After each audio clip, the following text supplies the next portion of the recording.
G'day everyone, Simon here, Explosive Action, back for another DVD, Blu-ray, and VHS this time update. Got a few things to take a look at, so let's get into it. It has been a while since I've shown some VHS in an update, and I've got 3 to show here, but we're going to get to them at the end. We're going to start off with some DVDs. All these DVDs I got from a charity shop, thrift store as you might call them in the States, yeah. Let's take a look at those first. The first one here, kind of surprising to see. I'm always surprised when I find a Region 1 or a Region 2 release in Australia, because that to me tells me there's a history in that donation. Like most of the time, 99% of the things that you will see in an Australian charity shop, op shop, whatever you want to call it, is an Australian release. It's just how it is. Somebody's bought something at a shop and then eventually they've given it away. So when there's something that is an import, it just tells me there's a bit of a story. Somebody's gone to the effort of getting it overseas, and then they've still given it away. So I don't know. I find that kind of interesting. The first one I'm going to show here is a Michael Dudikoff Lee Majors film called Musketeers Forever. I know very little about it, but I do like getting some Dudikoff in the collection. The cover was fairly explosive, and look, charity store DVDs, they're like $1 or $2. Reading from the back a little on this one. The classic Musketeers tale is given a bang update treatment, resulting in this exciting action thriller starring Lee Majors as retired Secret Service agent Ben O'Connor. Ben has hit the jackpot in a high-stakes poker game in Vegas with the aid of a newly acquired fortune. He and his 2 buddies, modern-day Musketeers, pursue their dream of owning a jazz and blues club. It's just going off the rails a bit now. Complete with great food, terrific music, and last but not least, beautiful women. And there's a comma after beautiful and before women, whatever. The 3 Musketeers are soon joined by young swashbuckling D'Artagnan,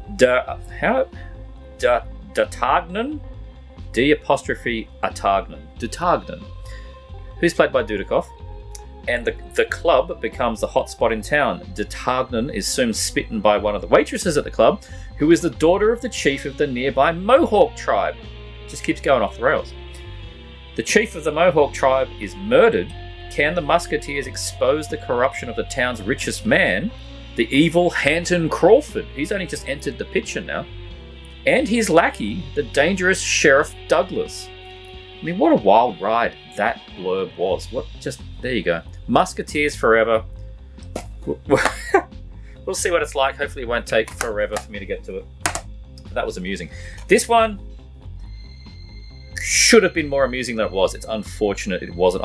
I had some reasonable hopes for this, but it just wasn't there. Sci-Fi Channel film that I need to fill into the collection, so I did not make my Sci-Fi Channel documentary video that I did a little while ago. This is Savage Planet. I think I said in that one this was one I wanted to get, and I've got it. I got the UK release. There's a US release that's got more of like a planet that's exploding or some stupid cover. I think that one's widescreen. Unfortunately, this one's not. Doesn't matter. It's fine. Yeah, Savage Planet with Sean Patrick Flannery, Regan Pasternak, Sarah Daniel Madison, whatever. It's Patrick Flannery is the one that you know, and it's got a bear. It's got a giant bear. So I watched this one, and yeah, it could have been better. In the year 2068, Earth can no longer sustain human life, with its natural resources depleted beyond repair. And all of that stuff, they show the early footage. That's when they're like putting in a little bit of effort. You can see some sci-fi worlds, you know, like it's dystopian. Like there's a little bit of effort there. Other companies are seeking to colonize the moon, but Calron, this evil corporation, sets its aim much higher. The planet, this killed me. The planet Oxygen. The name of the planet is Oxygen. Outstanding. Whose potential could save billions of lives. A team of explorers led by Kane is sent to evaluate the planet's condition, soon discover that it is a home to strange, mutated species. In search of hope, they found terror. Yeah, look, basically what you get is once these guys arrive through the cheap teleporter, and that's when the end of the effects are, at like minute 8, it's footage of these guys getting picked off one by one by a grizzly bear. And it's pretty average stuff, I gotta say. Like, it's just a lot of... It gets bogged down into relationship stuff. That's what really is annoying about this one. Like, this one and then this one were former somethings, and this one and that one were something. I don't care. I don't know why they had to be brought into it. Like, you're on another planet. You are saving humanity. And we're like, you know, it really could have worked out between us. Why the hell would you do that? You're doing that because you're padding the time. It's obvious. It's a cheap Sci-Fi Channel movie. But I would have rather, like, what is this? 85 minutes. Just make it 72. Go for a short, sharp 72.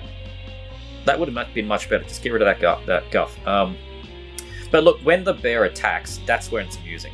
So it's all the usual things, you know, like, you know, one of the ladies or something, one of them will fall over. Oh, my ankle. And next thing, bear comes and they show, it's essentially stock footage. Like, I don't know if it's stock footage. Like, I think they've filmed this bear stuff, but the actors are nowhere near it.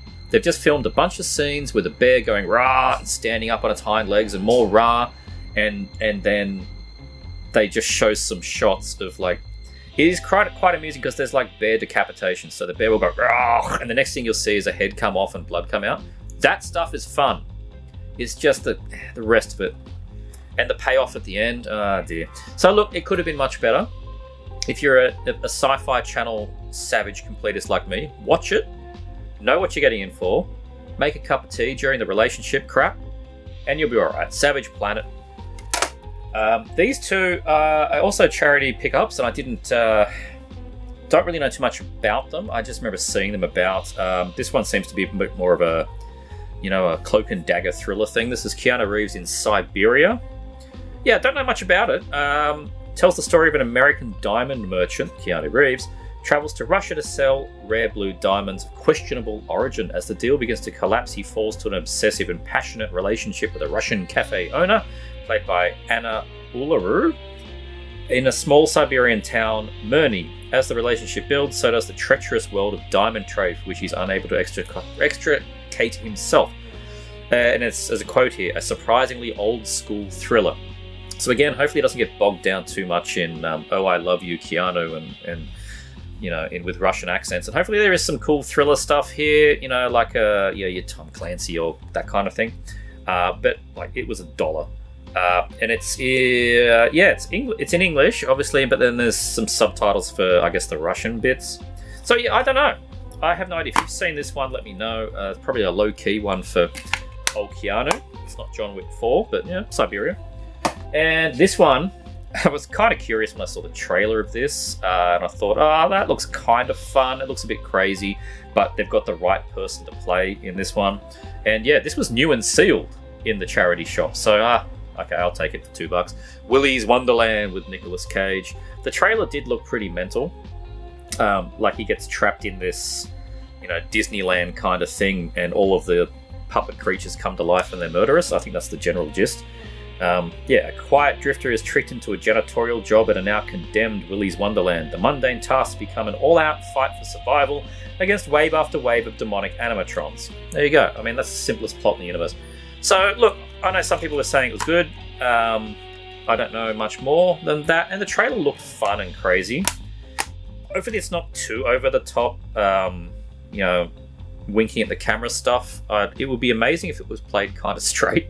That would be great. Like, he's legitimately trying to save his life, and not, you know, making like quips at the camera about these Muppets. But anyway, we will see how we go with this one. Willy's Wonderland. Hopefully it'll be wonderful.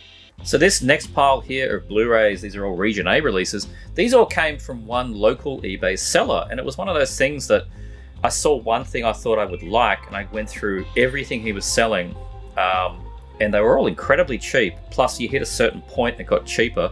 You hit another point, it became free postage, and I had some coupons to throw at it.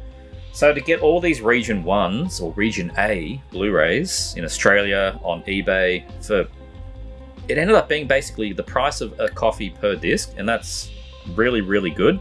I was happy to do this, and I was not planning to do the upgrades. So the first two I've never had, but the rest are all upgrades. Wasn't planning on it, but the price was definitely right, so I did. The first two, though, I've been pretty curious about this film for years. I think it's probably going to be fairly decent, but I've never seen it. Street Kings, another one with Keanu Reeves, but also there's Forrest Whitaker. We've got Hugh Laurie. I wonder what accent he'll have in this one. Probably not British. Chris Evans, some rapper called Common, whatever, and The Game, whatever. But it's their city, their rules, no prisoners. Is old Blu-ray. Like, remember when they used to do all this stuff? You know, the future is blue, and they did a whole blue thing. Very old Blu-ray. Keanu Reeves stars as Tom Ludlow, police detective with a hard-nosed boss, Forrest Whitaker, talent for delivering brutal street justice. When evidence implicates him in the murder of a fellow officer, the violence around Ludlow explodes as he realizes his own life is in danger. He can trust no one. Well, there you go. Thrillery, actiony kind of thing. When did this come out? 2008. Which is a little bit later than I would have expected, actually, because when, you know, the films, they chuck in a couple of rappers, that was a very late 90s thing, you know, like, and Coolio, DMX, all that kind of thing. Still doing it 2008, okay. Whatever. It is such an old disc that you get the Blu-ray and a digital copy disc. What a stupid idea that was, where you get a DVD that contains a HD file on it. Did anyone ever use those? Did you ever, at any point, get the digital copy disc, put it in your computer, copy the file off? I know I never did. I did once, actually. I tried it with a Terminator 2 disc. I'm like, okay, it was an old Terminator 2 DVD, and it came with a HD file of Terminator 2 in Windows Media 9 format, like the world's worst format that's completely dead now. Try and open it, and it went, nah, you're not in America. You can't watch this. I'm like, brilliant, that was a good use of time. Street Kings, we'll see what that's like, as well as that. And this is when it becomes more my pace. The direct-to-video sequel with Ray Liotta, Street Kings 2, Motor City. Good old Ray Liotta. It's a shame he died. He was good fun. Ray Liotta from Goodfellas delivers an intense, electrifying performance in this explosive follow-up to the gritty urban crime thriller Street Kings. Liotta plays Detroit's detective Marty Kingston, the leader of an undercover narcotics team whose members are being systematically murdered one by one. To solve the brutal killings, Kingston joins forces with a cocky young homicide detective. Neither of them is prepared for the shocking corruption of the investigation will uncover, stunning secrets that will set men on a violent collision course with betrayal and vengeance, etc., etc. Whatever. Yeah, so here we go. This is the direct-to-video sequel. I'm assuming it's direct-to-video. I don't think this was cinema. And again, we get... no, it's an actual DVD. We get the Blu-ray here and an actual DVD that is not for individual rental or sale. Well, there you go. So, you know, this kind of thing, usually the majority of people go, oh, have you seen the sequel? It's so much worse than the first one.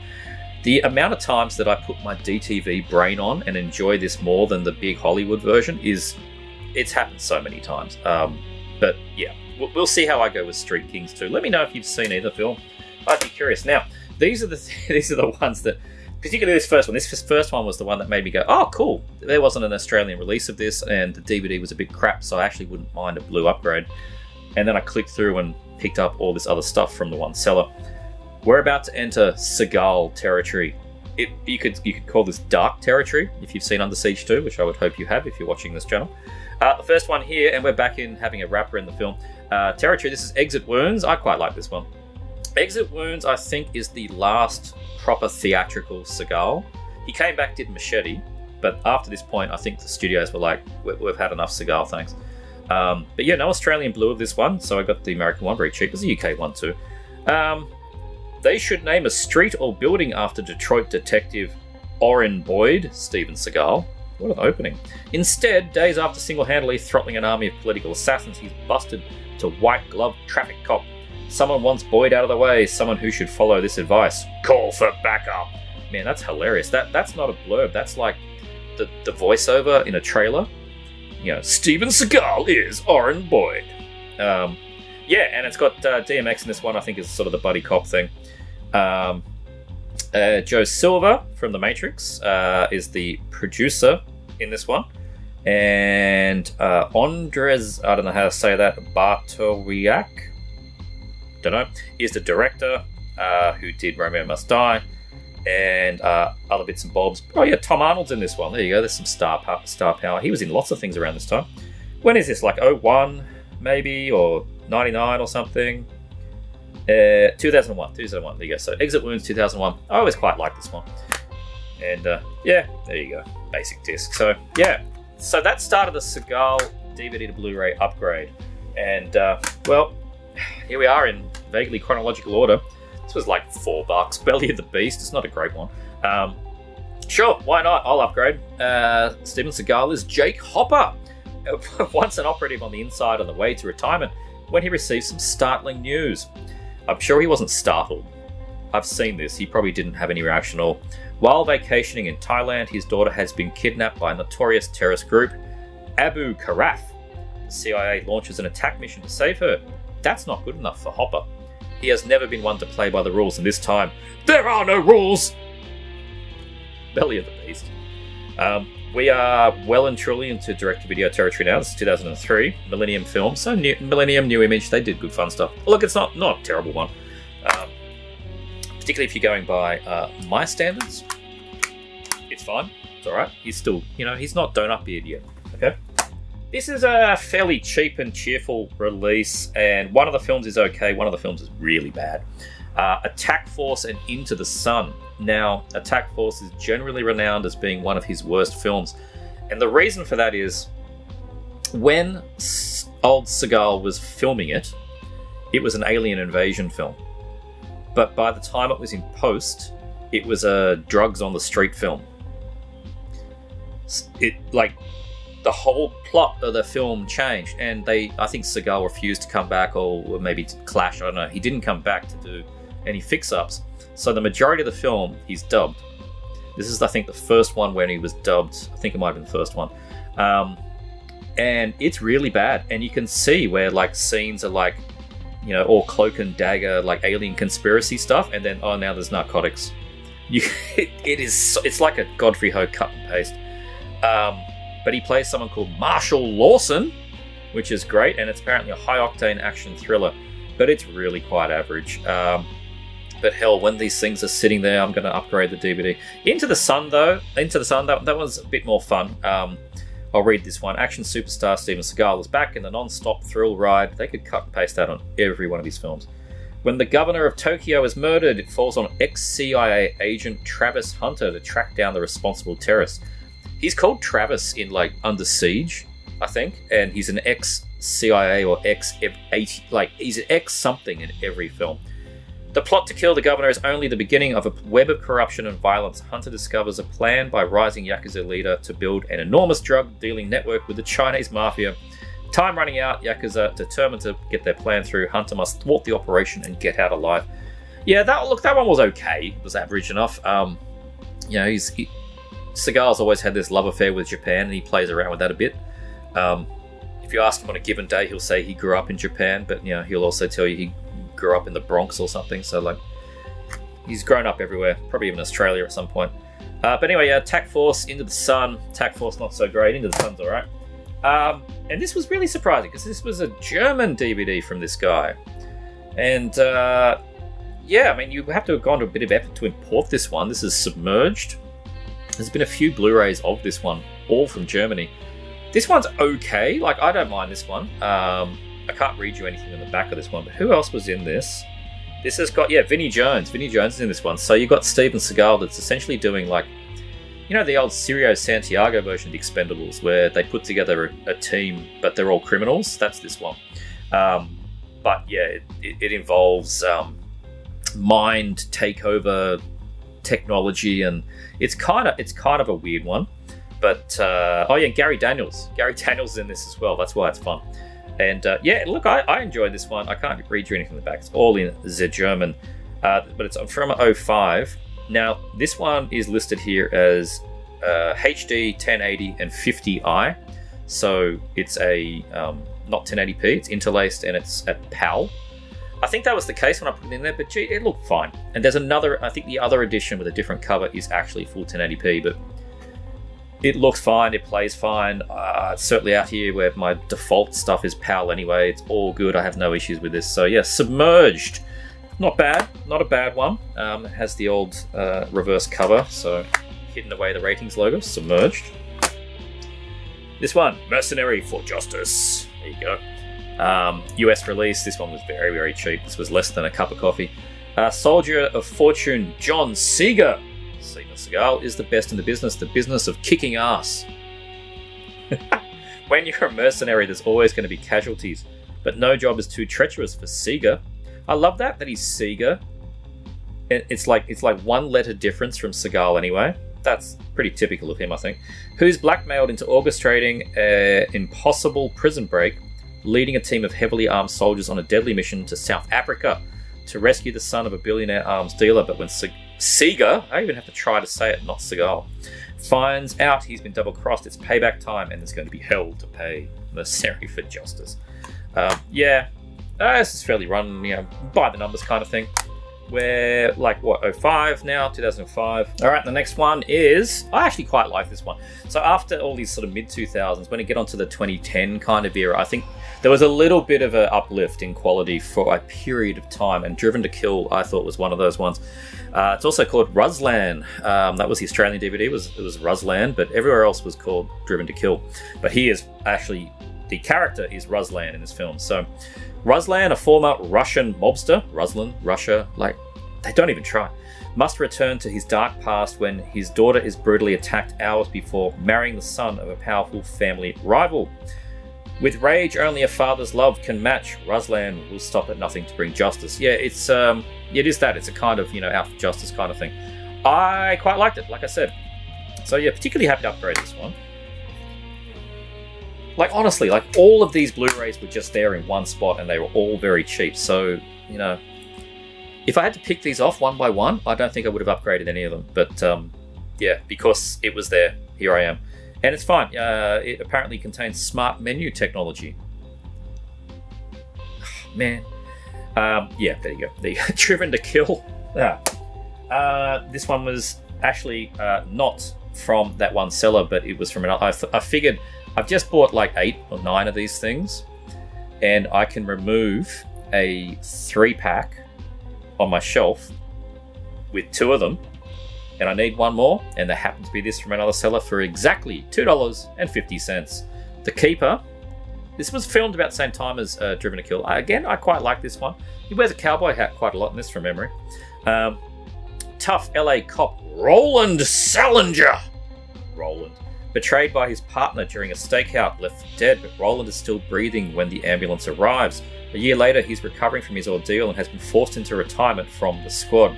Meanwhile, in Bucharest, half these things were filmed in Bucharest at that time, Romanian police chief Constantine Corza, an old friend of Roland's, is a wealthy businessman and happily retired from the force. His daughter Nikita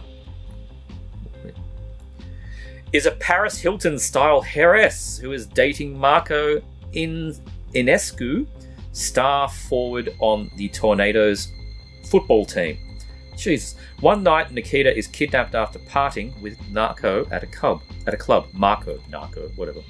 When he gets a call from Constantine asking him to come to Romania, Roland takes the next flight. When he arrives, Roland learns that after the fall of communism in Romania, the gangs have become more powerful than ever and have targeted Constantine and his family. He must now help his old friend retrieve and protect his daughter while trying to discover who is behind it all in a very unfamiliar place.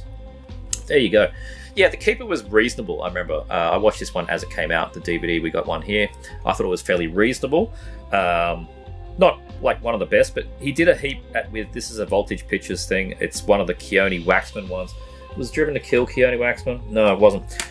This is when he starts doing a truckload with Keone Waxman. So yeah, the action's reasonable in this one. The Keeper. And this one was the third one to cross off that little cheapo 3-pack Blu-ray, which was a Blu-ray set, but yeah, if I can get individuals, I will. Born to Raise Hell. This one is actually quite good. I really did enjoy this one. And this is, I think from memory, the last pre-Donut Beard movie with Seagal. Street Justice has no rules. Martial arts legend. We're still calling him a legend, and it's like 10 years past his due date. Steven Seagal's Born to Raise Hell. Explosive portrait of drug trafficking in Eastern Europe, and the international task force dedicated to stopping it. When a bloody street war claims the life of his officers, Interpol agent Samuel Axel. That's such a good one. Like, his surname is Axel. Samuel Axel will stop at nothing to avenge the violent death, even if it means forming an alliance with one of the criminals he has sworn to take down. Get ready for a gritty thrill ride filled with full throttle action adventure. This one's not a Keone Waxman, but a lot of the ones after this were. Yeah, Born to Raise Hell. I quite like this one. Happy to have an upgrade on it. Very boring disc. But yeah, So that's all the Seagulls I picked up, and that's of course turned into me, once again starting from the start, just binging Seagal. So there you go, Born to Raise Hell. Okay, you've done well. You've stuck through me through the Seagal Fest. We're now on to some of the more boutique releases that I think most people are here for. The first one here, this is a Jackie Chan film. I've never actually seen it. This is gorgeous. This is the latest 88 Films Jackie Chan Blu-ray upgrade. I think this is very much 90s, isn't it? 1999. So yeah, this was this an American film or just sort of a high budget Hong Kong? The actors in here tell me this is a Hong Kong film. But anyway, the beautiful Boo, that's Shu Kui, finds a message in a bottle. She travels to Hong Kong in search of the writer of the note, believing him to be her true love. However, she instead falls in love with the businessman Chi Eung, that's Jackie Chan, but the plot soon becomes more complicated when bitter rivalries rise to the surface in this all-out action-packed romantic comedy. Oh dear, oh dear, oh dear, we'll see how I go with this one. Romantic comedy is not really my forte, I'll have to tell you that. But, I've been enjoying getting these things anyway, these 88 films. They do nice presentations. There's the original poster art, which definitely doesn't look very explosive action there, does it? It's all good. I'm in a light-hearted mood one day. And, we've got 2 cuts here. So, alright. Is this from, like, the Dimension Films era, where you had, like, a long cut? Yeah, okay. Hong Kong cut in Cantonese, or the international cut in English or Cantonese. And I imagine the international cut is like a tight 90 minutes. 120 minutes HK cut, 99 minutes for international cut. So there you go. I reckon that must be one of those kind of Dimension Films deals. Somebody let me know if this was one of those, Lucky Rumble in the Bronx, where all the good stuff was left in the Hong Kong version. But there you go. Gorgeous. And it's quite a nice, I would say it's a gorgeous looking presentation. So there you go. Let me know what you think of this one. Late period Jackie Chan, romantic comedy. We'll see about that. This one was very, very good. I was unwell for a period a couple of weeks ago, and I had a sick day at home. A well-needed sick day. And on that day, I kind of just lazed there with a remote. And I had enough energy to not just watch daytime TV. So I burnt through some films I'd never seen, and one of them was just arrived like the day before. The Bullet Train. This is the Japanese Bullet Train, a film by Junya Sato. Did that, what is it? Is it Golago 13? I think that's how you say it. That's coming out soon from Eureka. This is a Eureka release. With Ken Takakura, Sonny Chiba, very young Sonny Chiba, and Ken Utsui. This is it sort of was marketed, in the release coming out, and people have been talking about it as sort of the reason we have speed, Keanu Reeves speed, is because of this film. And the basic premise is that some criminals have put a bomb on this Japanese bullet train, the Shinkansen, that when it hits super speed, turns it on, and if they drop below something like 100 miles or whatever, it'll blow up. Okay, so the basic plot's there, but that's really it. The reason for the bomb going there, like, there's way more detail in all of it. You actually feel some more sympathy for the reasons. It's not like Speed, where it's just clearly bad guy, good guy. Like, it's not that at all. There's a lot more going on. I'll read from the back. They said it could never happen, but for 1,500 passengers, Hikari 109 becomes a nightmare journey that could not be stopped. Incredibly nuanced and sympathetic performance, and that is exactly right. That's what I'm saying, is it is not a black and white film at all. Ken Takakura is Tetsuo Okita, a former business owner who plans to extort money from the government by planting an explosive device on a high-speed Japanese train, programmed to detonate if it drops below 80 kilometers per hour. The train's conductor, Sonny Chiba, must keep it moving, while the authorities, led by the fantastic Ken Utsui, attempt to locate Okita before the bomb explodes. So yeah, it's a mix of being on the train and trying to deal with this bomb, dealing with the emotions of Sonny Chiba, the driver. But then there's a bit of this police procedural cat and mouse thing going on, where Ken Takakura is phoning up saying, this is where to take the money, and then they try and track the phone call, and then it just all goes bad, and it gets worse, and that kind of thing. It's quite enthralling. Very much enjoyed this. Well known for inspiring the 1994 Hollywood blockbuster Speed.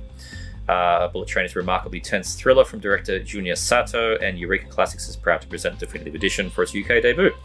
And it was very, very good. It is from 1975. It ran for 152 minutes, so it's quite long. It is quite a lengthy film. It's pushing a 3-hour mark, definitely 2.5 hours. And I'm usually a little bit, okay, did this need to be more than 90 minutes? But there's a lot packed in here. Definitely worth it, worth your time to watch. It is packed full as well. I've not checked out the special features, but new 2K restoration, it looks fantastic. There is also a new English dubbed export version, which first time ever on Blu-ray. I did not watch that. I watched the full cut. Audio commentary by Jasper Sharp and Tom Mez on the theatrical version. Off the Rails, Junya Sato's biographers on the making of Bullet Train, brand new interview with writer Tatsuya Mazutio and the film critic Masaki Nomura. Tom Raines on the Bullet Train, brand new interview with Asian film expert Tony Raines. And then Kim Newman on Mad Bombers in Cinema. Gotta love a Kim Newman featurette. Brand new interview with author Kim Newman. Big movie, Big Panic. Junya Sato on the Bullet Train, archival featurette. That one might be fun. I might check that one out. And yeah, there's a booklet in here too. Reverse cover. Awesome poster. That's an excellent poster. And yeah, booklet. So there you go. Stuff on film, director. Nice artwork and things in there. So yeah, nice addition. Reverse cover on this as well. But yeah, if you're going to have the slip with one, you have that one on the inner. So highly recommended. I'm pretty sure the slip version is still out. So yeah, go grab it. Bullet Train. Good film. Got a bunch of Kinos, and I'm actually waiting on a fourth and a fifth. The fourth is out for delivery right now. So if there is some kind of strange edit that happens during this film, it means that the postman arrived. But otherwise, you'll wait till next time. And what do you know? The Amazon parcel just arrived. So we'll rip into it together. Off she goes. And we get... Yes, and it is in reasonable condition. Stone Cold. This is the other Kino I wanted to pick up. Yeah, Brian Bosworth. This is a good one. I think is it a new scan on this one? Yes, this is a new 2K scan. So I had the old Olive. If you remember that company, Olive. I think they're pretty defunct now. They did a Blu-ray 6, 7, 8 years ago. It's quite old Blu-ray. And it's fine, but Kino are doing these 4K, or in this case 2K upgrades, and I'm all about it. It's a good fun film. Yeah, 2K scan of the 35mm into positive, so as close to an OCN as you can get without getting one. When it comes to non-stop action, Stone Cold is red hot. We're getting a lot of puns today. A lot of them are coming from Kino. NFL superstar Brian the Bosworth from One Man's Justice makes his movie debut, I didn't realise it was his debut, as John Stone, the only cop tough enough to take out a gang of stone cold killers. Going undercover, he has to pose as an outlaw biker to win the trust of their diabolic leader, Chains, and his right-hand psychopath, Ice, played by screen legends Lance Henriksen, yes, and William Forsythe. Stone soon discovers that there's more to these bikers than heavy metal mayhem. Yeah, they're planning a paramilitary assault on the state capital where one of their men has been sentenced to execution. In a spectacular climax, Stone is up against the gang and on his own. The killers soon discover that if you go up against John Stone, he'll burn you cold. So yeah, this is a good one. It has been a few years since I've seen it. I did watch the old Olive Blue, but I'm looking forward to checking it out. So yeah, I mean, it's still sealed, obviously. There you go, there's the inside one. I will crack the seal on that soon, but yeah, there you go. He just made it into the update in time. Did not see this coming. Kino, you surprised me. Bruce Campbell in Terminal Invasion. Sci-Fi Channel film, very early Sci-Fi Channel film, but it's a lot of fun. This is it's a bit like The Thing in a like an Antarctic airport or something. Yeah, I'll read from the back. Bruce is so Bruce in this. Legendary Bruce Campbell. Horror movie maven Sean S. Cunningham, director of Friday the 13th. Comes an unrelenting assault of extraterrestrial terror. You're overselling that. Terminal Invasion. Inside an isolated airport, 7 anxious passengers learn that their charter flight has been grounded by a blizzard.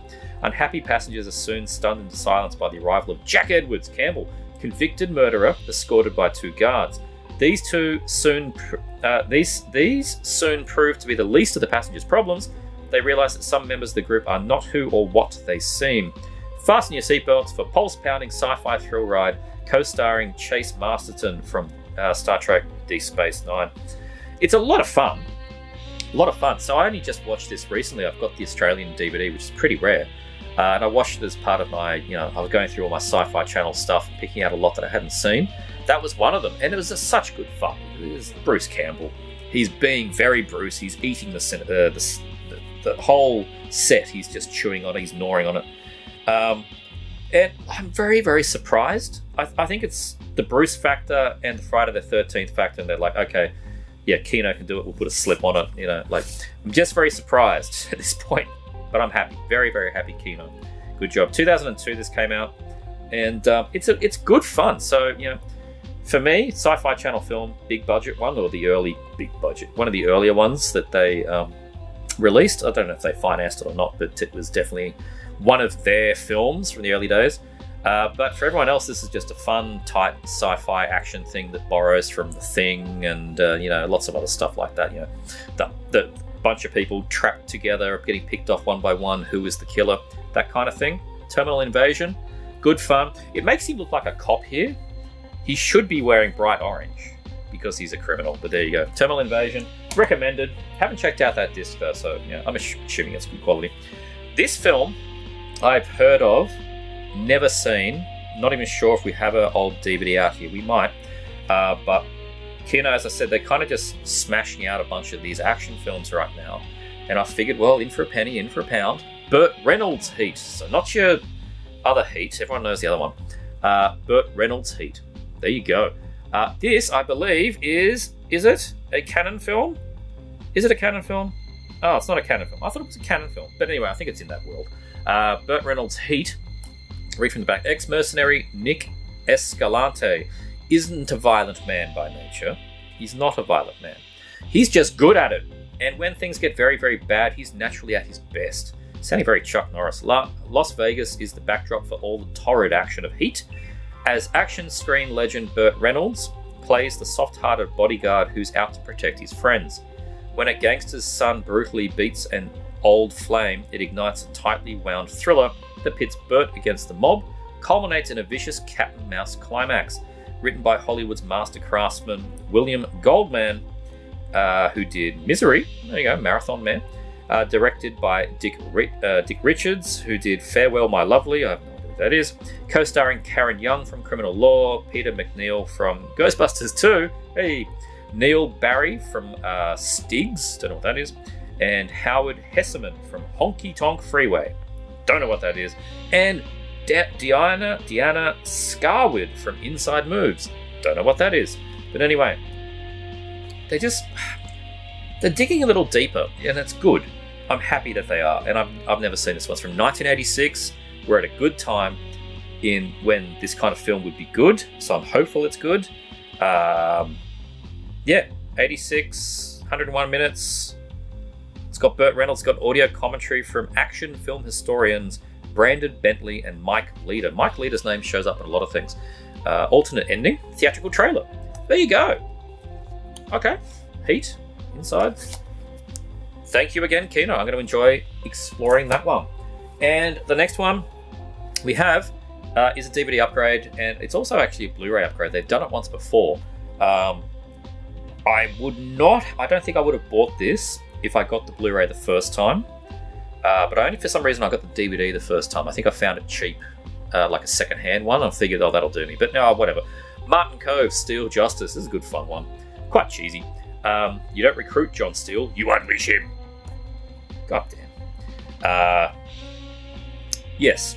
When the police needed someone to stop Vietnamese mafia, there was only one choice. The Vietnam War did not end for John Steele. It just changed locations. Oh, it's a cracker. Martin Cove from The Karate Kid stars as Steele, a battle-hardened, spirit-scarred vet unable to find his niche in mainstream America. When Southern California's drug-running Vietnamese mafia murders his best friend, Steele finds a new war to fight, unleashes an action-packed array of blazing firepower, deadly finesse known as Steel Justice. Written and directed by Robert Boris, and featuring a top-notch cast that includes Sella Ward from The Fugitive, Ronnie Cox from the Robocops, very good, Bernie Casey from I'm Gonna Get You Sucker, Soon Teko from Missing in Action 2, always a good addition, Peter Kwong for Big Trouble in Little China, Ao Leong, oh, gotta love Ao Leong, Jan Gan Boyd from Assassination, and Sarah Douglas from Superman 2. So yeah, a cast. 1987 MGM film, and yeah, so as I said, they've released a Blu of this before. What they're doing is some of these things, some of them I don't think they've done before, like the Bruce Campbell one, that's first time, but ones like this, what they're doing is obviously chucking a slip on it, get the collectors, but I think before, a few years ago when they first came out, maybe it was like 4 or 5 years ago, they were BD25s. They're now doing them on dual layer discs, higher bitrate and code, so theoretically it should look better and be just better quality, become a bit more closer to definitive.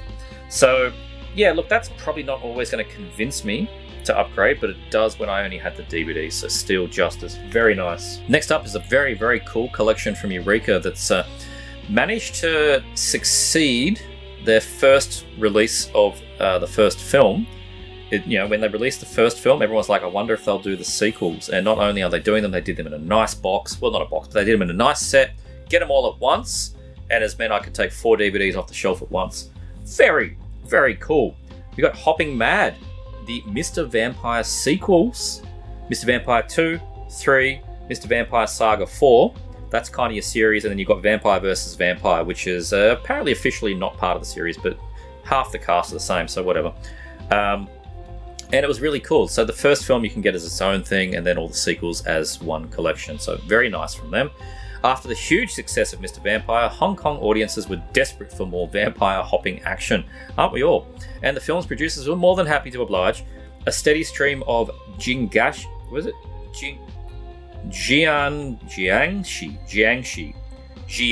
content. I'm assuming Jiangxi is basically hopping vampire. Was produced over the following years. Presented here are 4 of the classic titles from the new stunning restorations. Mr. Vampire 2, aka Vampire Family.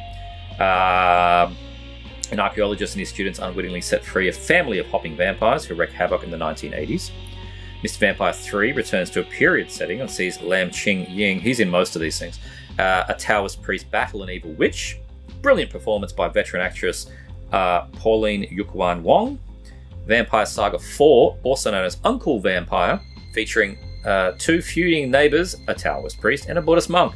That's fun. they're feuding neighbours. Must join forces with their village is overrun by vampires. Finally, in Vampire vs. Vampire, Lam Ching Ying's Taoist priest finds his Jiangxi fighting knowledge is of little help when he goes up against a European vampire. So there you go. Special 2-disc Blu-ray edition. Very nice. Slipcover. Take a look in. You get 4 cover options. So that's, I think that's part 2, 3, I think. And if you go in here, you get, next cover. And behind the disc, trust me, another cover. So you can choose which one you want to display. Little booklet, which is nice. And you get part 2 and 3 on one disc, and part 4.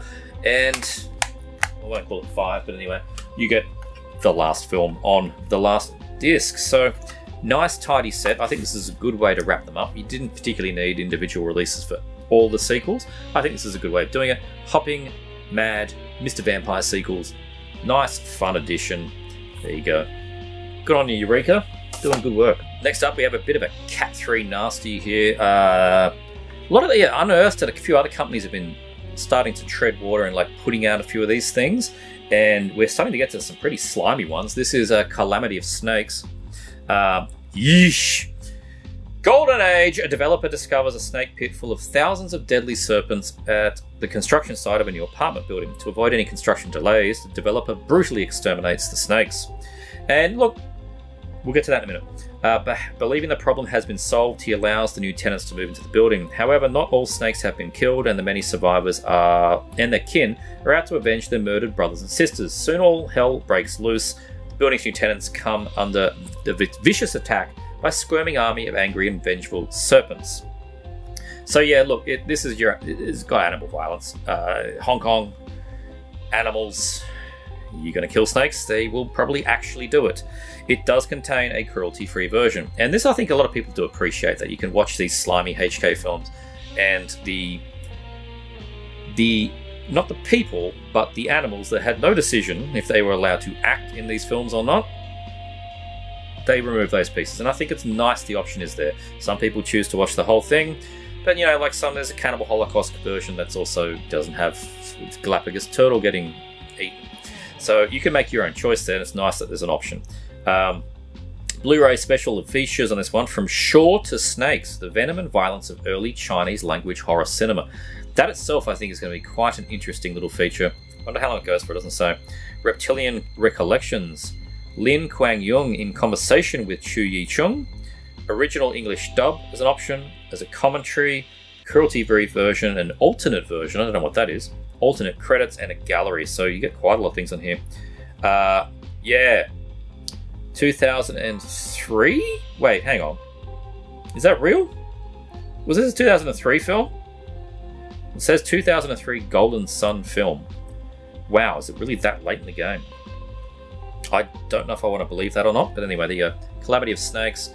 And yeah, same artwork on the inside. I don't think there was a reverse. No. Missed opportunity there. Could have put this original poster or something there. I mean, this sort of is, but they've done a recreation job. It looks good. Kind of looks like a metal cover. And yeah, there you go. So Unearthed Classics Spine number 12 if you're playing that game. And yeah, nasty. Next up, this is unexpected. I did not think I would be able to get this. This was right time, right place. Absolutely. Came up for sale on a local Facebook group. It was up for about a minute. I saw it and went, you know, it was a DVD sale, Blu-ray sale, 30 or so things from the one seller. Give it a quick scan. Nah. Wow. Okay. Saw the photo. Went checked the description, expecting to see, you know, $250. Nope. Particularly normal price. I'll take that. Thank you very much. This is the Executioner Part 2 with Frozen Scream. What we have here is an incredibly early Vinegar Syndrome Blu-ray that was an exclusive to people that subscribed to their now defunct exploitation TV streaming service. So you had to sign up, pay your membership fee, get access to your streaming films, which unlocked your ability to purchase this film. I never did that. And of course, half the copies ended up on the secondhand market going for stupid money over the years. This routinely still sells for $200-300, which is nuts. So at the time I just went, oh, bugger it, I got the DVD edition. Because you remember they were doing those DVD editions that were twofers, often very, you know, there's a lot of roughies and things like that, but they were doing some good films that were just two films, one DVD, and that sort of maroon coloured cover. So I had that was fine, because I really do like Executioner Part 2, it's good fun. But this came up for the price of a regular Blu-ray. Bang. I'm very happy to take this one home. I was half expecting to get, like, you know, coal in the shipping container. You know, like, wasn't entirely sure how this was going to go. There you go, Blu-ray and the DVD. Yeah. As I said, this was exclusive to people that bought the streaming service. So I've been sort of watching for it for years, like 3 or 4 years now. Like, you know, one day I might get lucky, fully expecting not to. Didn't even come up as listings in Australia. And then someone just sells it locally. Executioner Part 2 Blu-ray from Vinegar Syndrome. That was formerly an exclusive to their exploitation TV line. There's a copyright on the back here from 2015. So I guess that's when the release came out. So there you go.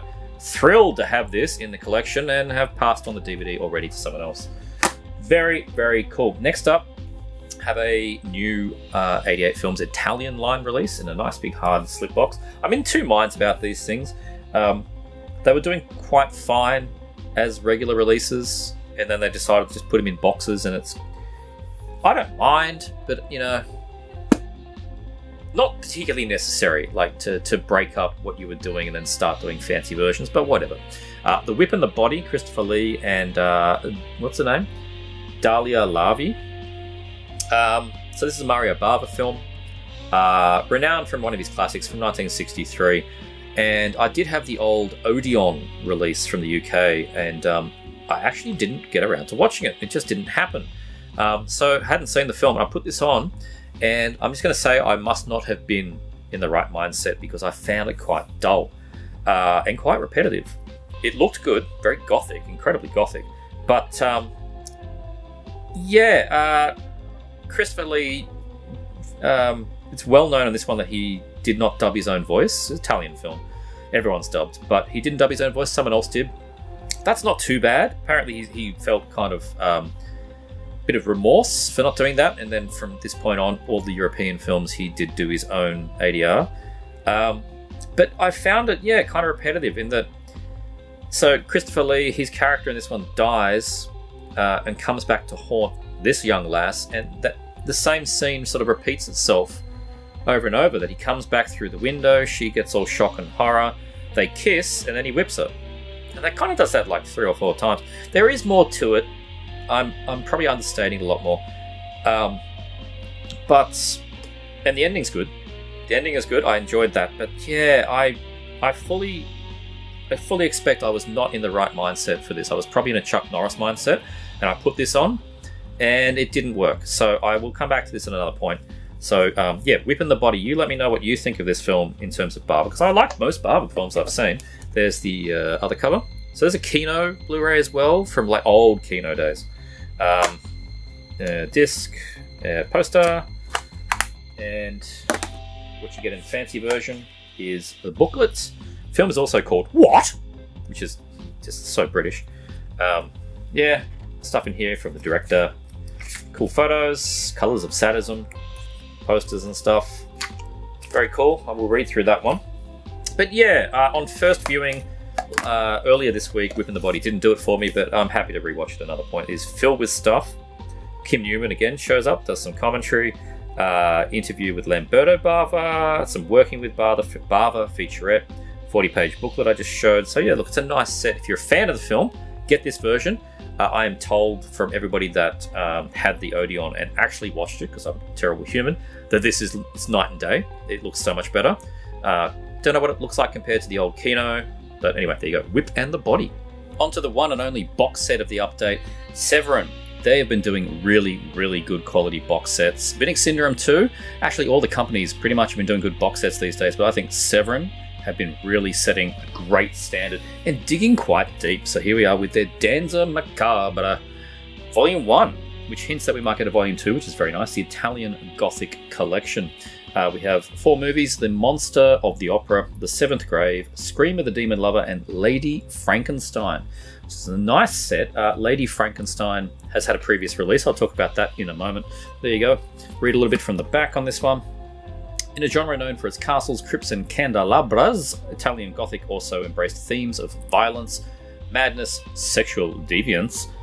With these 4 films, these impulses dare to go even deeper. 1964's Monster of the Opera, director Renato Paulselli and screenwriter Ernesto Gastaldi craft a surreal erotic shocker set within a contemporary dance troupe. Perhaps the genre's rarest film, the berserk supernatural narrative of 1965, The Seventh Grave, also makes it amongst the strangest from 1970's Scream of the Demon Lover. Director Jose Luis Marino gathers classic traditions, then strips them naked and ties them to a torture rack. There's such a Severin quote right there. 1971's Lady Frankenstein delivers iconic Euro cult talent on both sides of the camera for one of the most luridly entertaining shockers of the decade. Also comes with 12 hours of special features, so it's quite a good set. First one here, there's The Seventh Grave. So it's a black and white film from 65. Comes with a bunch of features. Won't go into it too much detail. Monster of the Opera, great cover on that one. I wonder if this is the original poster art. I mean, I imagine it probably would have been. Scream of the Demon Lover, big hands. That one's in colour. And the last one here, Lady Frankenstein. So this one has had a release before in the UK by Nucleus Films. They did a fancy one with a slip, and there's a regular release that came after it. And you might want to keep that one. That's not to say this one's bad. This has the director's cut, which is 99 minutes in English and Italian with optional English subtitles. Roger Corman got his mitts on this one, and there's a Roger Corman edit, again, essentially, that is shorter tighter, the usual Roger Corman style. That's on the Nucleus edition as a bonus feature, also in HD. So if you've got that set, you might want to keep it, and you get the best of both worlds. There you go. Nice new version here, and the Nucleus one has the shorter cut, so if you like having both. But it's filled with special features as well. Absolutely chock-a-block. You've got 2 audio commentaries, you've got featurette, the Piecing Together Lady Frankenstein, I think that might have been on the other one, Lady and the Orgy documentary, I think that was also on the Nucleus. The Truth About Lady Frankenstein, a 2007 German TV documentary. Clothed insert shots, I like that. When a film, that happened a few times, I know, like a lot of these films that had, some tartés on display, they may have been an option for different markets to have those not on display, so they would actually film the scene twice, and well, we get to see those extra scenes here, so that's good fun. Radio spots, TV spots, trailers, all that kind of thing. It's a great little box set. I'm looking forward to digging into that all backwards, haven't I? Digging into these films, having seen Lady Frankenstein before, but yeah, the others are all unknown to me. And the fact that this is volume 1 and we might get a volume 2, it's very exciting. And on to the VHS now. Now, I haven't really shown much VHS recently because I haven't been buying many. Occasional sporadic Japanese tapes and one Australian tape here or there, but it's not that often anymore because I think we really have hit this golden age of Blu-ray that I just don't trust anymore, that I'm going to buy a tape that's not going to get upgraded tomorrow. People say physical media is dying and all that kind of thing, and I know I've sung this song plenty of times before, but you just need to look at the boutique labels, these smaller labels. We're even getting new labels coming now, and it's just all bets are off. All bets are off. We've got Killzone coming out, a David Pryor film on MVD today. As far as I was aware, all of those prints were lost or buried in a vault. Like, all bets are off. And look, these didn't cost me much. These cost me altogether $10. So I'm good. I'm very good. And I don't think any of these are on any other format besides VHS. I did a quick look. The first one, I couldn't even find on IMDb. This one seems to be quite rare. I can't find much about it. It's a documentary. I watched it last night because it's a bit of fun. It's called Alien Contact. I enjoy these 80s, 90s, sometimes even 70s, but this one's from like mid-90s. Sort of, is anybody out there kind of documentaries mixed in with a bit of like, did I really see a UFO footage, that kind of thing. I always think they're fun. Wherever you stand on are aliens real or not, it doesn't matter. I think these things are fun. And I watched this one, it's 90 minutes, it's very light. It's nothing you haven't seen before. But it was narrated by Henry Raymer, directed by Jane Armstrong. This tape came out in 97, and I can't find it on IMDb. I have not found what this is. So that's interesting. Yeah, but I'll read a little bit from the back of this one. After the Roswell, New Mexico incident in 1947, many people began to believe that flying saucers had been visiting Earth. To this day, enthusiasts all over the world continue on their search to proof to validate these beliefs. The evolution of studies and advances in technology have allowed scientists to get closer to the answers. Believe it or not, this compelling examination of the paranormal, aliens, and unidentified flying objects will open your mind to very real possibilities of extraterrestrial life in outer space. The proof is out there, and we're getting closer to it every day. It's very, very light and fluffy one. Nothing that you haven't heard before, even if you've only got a vague interest in this stuff. But I gotta say, because this one was from 97, and a lot of horrible world events hadn't happened yet, there's some depressing things about this one. Like, it's talking about how in 2006 we're going to bring back the first Martian sand, and like, that's been postponed till 2030. So that, just hearing these things, it's like, oh man, we could have done a lot. There was one thing one section about a space satellite that was going to be launched and built in like outside Jupiter, right?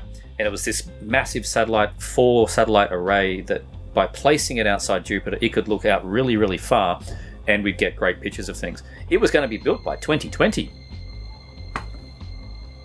whatever, man. So, you know, like, that kind of stuff is a bit sad. But what I do like is it's such like a TV movie kind of thing. So it's got, you know, talking heads and a person that used to be a general of the army and all that kind of stuff. But then they have like this alien thing, and there's obviously they've filmed some scenes of like, you know, a guy in an alien suit with some weird looking computers with matrix code on them and all that kind of thing. He's got big tentacly hands. And they just film him doing weird stuff, like random things. They're trying to set an ambiance, and I think it's quite funny. So there you go. Alien Contact. Can't find anything about this one. There's the tape. It says Australian tape. Whatever. The proof is out there. If you can find proof that this thing even exists, let me know. The next one. Not too sure what I'm going to get with this one, but I did look it up, and again, it doesn't seem to be a DVD release. It's called Treacherous. Some kind of action thriller. It does have C. Thomas Howell, so that's why I picked it up. We have Tia Carrera, who was a big deal around the Wayne's World time, and this is hysterical.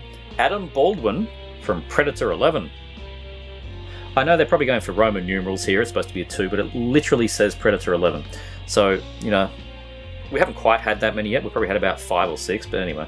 Yeah, Treacherous. So, for American NASCAR racer Mickey Stewart, it looks like all action has been left behind when his best friend is crippled in a pit crash and they become partners in a luxury Mexican resort hotel. Enter old flame Lisa, which is capitalized for some reason. She knows they're mortgaged to their eyeballs and tries to convince a reluctant Mickey to join her in a $2 million scam. When he refuses, the result is an explosive, this is why I picked it up, mixture of kidnap, double-cross and shootout violence set against the exotic beauty of the resort. Before it is over, Mickey must attempt a daring rescue of the girl he loves before a few will survive the bloodshed. There's a few keywords in there that made me go, okay, I can deal with that. It's rated MA for violence and sex scenes, so Tia may get the tears out, we will find. And yeah, I mean, I don't know anything about it, it just was interesting, and it was literally like $4 or something, so yeah, there you go. Treacherous old clamshell from Eagle Entertainment. That company is still going. They're still releasing DVDs. They're one of the few Australian companies still releasing things, and they're releasing things like this, sort of like, you know, not top tier. They've managed to stay this course, and they pretty much, they did a few Blu-rays, but they seem to have dialed back to DVD only now, but, you know, they're still going, and here we are, Treacherous. But this was the one that made me go out and pick this up, because my buddy was at this particular, it was a pawnbroker, and they never do tapes. He was just there browsing around, and he took a photo and said, "These are at the pawnbroker." I went, okay, and I got them. Basically, I was there 25 minutes later. And this was the reason. Twice Under. In a gamble with a madman, you must win the game or lose your life. Glorious cover on that one. Nice hand-painted thing. Really good. This is an old Applause video, which is one of the sub-labels from sort of Palace and Roadshow. They had plenty of these. There's the back of it.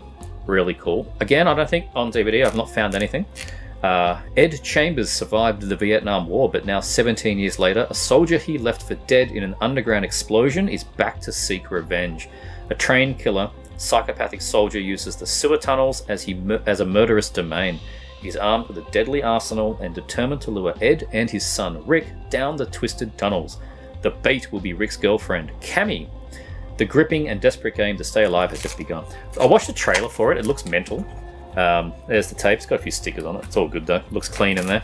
Nice big clamshell. And yeah, this one sounds fun. We've got Jack O'Hara, Ian Borger, Ron Spencer, Amy Lace, directed by Dean Crow, who did the film Geek, which is a tape I had a long time ago. So there you go. Twice Under. If you've seen this one, let me know what it's like. It's got Manson International logo there. And Overlook Films, I think, was involved. So anyway, yeah, Twice Under. It looks good to me. Let me know what you think. That's this update. Actually, it turned out to be longer than I thought. So, you know, the stack was smaller than usual. So, DVDs, Blu-rays, and a handful of VHS. Hope you enjoyed watching. If you did, please like, subscribe, check out this thing. Check out this thing. I'll see you next time.